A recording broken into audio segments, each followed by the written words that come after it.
कार्तिक मास महात्म्य अध्याय 10 विस्तृत कथा। कार्तिक मास का विशेष महत्व हिंदू धर्म में अत्यधिक पवित्र और पुण्यदायी माना गया है। यह महीना भगवान विष्णु और शिवजी की पूजा, व्रत, उपवास, दान और धार्मिक अनुष्ठानों के लिए श्रेष्ठ है। पूरे कार्तिक मास में स्नान, पूजा, दीपदान और धर्म कर्म करने का विशेष महत्व है। अध्याय 10 में कार्तिक मास की महिमा, इसके विभिन्न पहलुओं, धार्मिक अनुष्ठानों और पौराणिक कथाओं का विशेष वर्णन किया गया है। इस अध्याय में हम भगवान विष्णु, शिव, देवी तुलसी और अन्य देवी देवताओं से संबंधित कथाओं के साथ इस महीने के विशेष धार्मिक अनुष्ठानों का भी वर्णन करेंगे। कार्तिक मास का व्यापक महत्व। कार्तिक मास हिंदू पंचांग का सबसे पवित्र महीना है। इसे धर्म, मोक्ष और समृद्धि प्राप्त करने का सर्वोत्तम समय माना गया है। कार्तिक मास में किए गए व्रत और पूजा से जीवन में सुख, शांति और समृद्धि का आगमन होता है।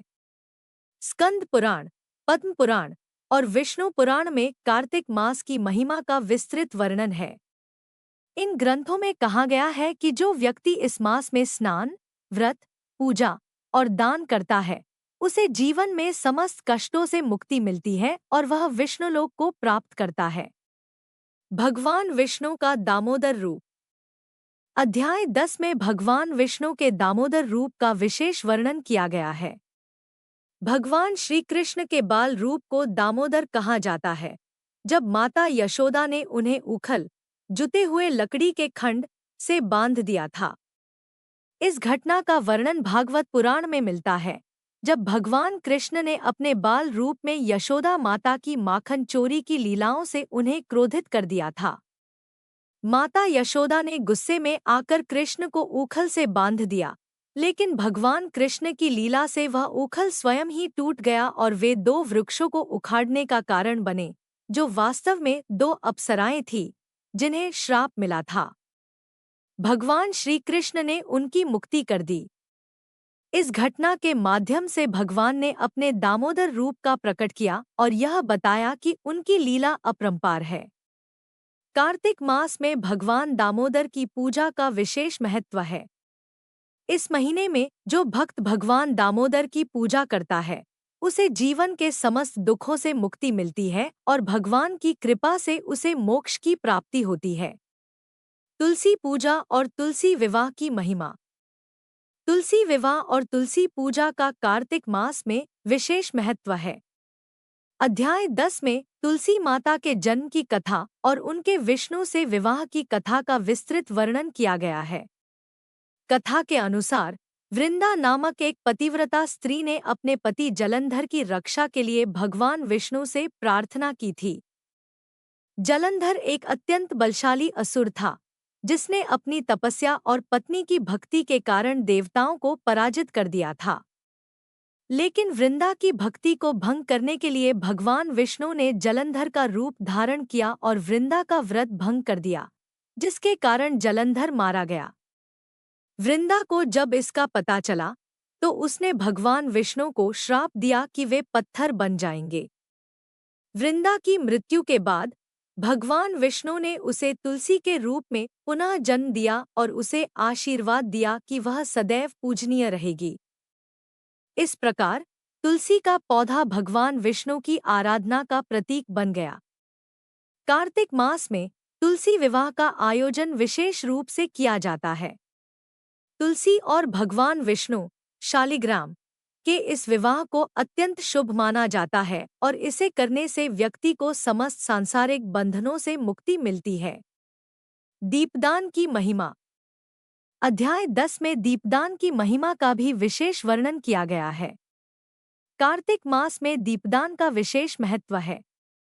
कहा जाता है कि जो व्यक्ति कार्तिक मास में दीपदान करता है, उसे विष्णु लोक की प्राप्ति होती है। एक कथा के अनुसार एक निर्धन ब्राह्मण ने कार्तिक मास में भगवान विष्णु के मंदिर में दीप जलाने का संकल्प लिया था। उसके पास साधन नहीं थे, लेकिन उसने अपने पास बचे कुछ तेल से एक छोटा सा दीपक जलाया। उसकी इस भक्ति से प्रसन्न होकर भगवान विष्णु ने उसे अनंत धन और सुख समृद्धि का वरदान दिया। इस कथा से यह स्पष्ट होता है कि भक्ति और श्रद्धा से किया गया दीपदान व्यक्ति के जीवन के समस्त कष्टों को हर लेता है। कार्तिक स्नान का महत्व। अध्याय 10 में कार्तिक स्नान का भी विशेष महत्व बताया गया है।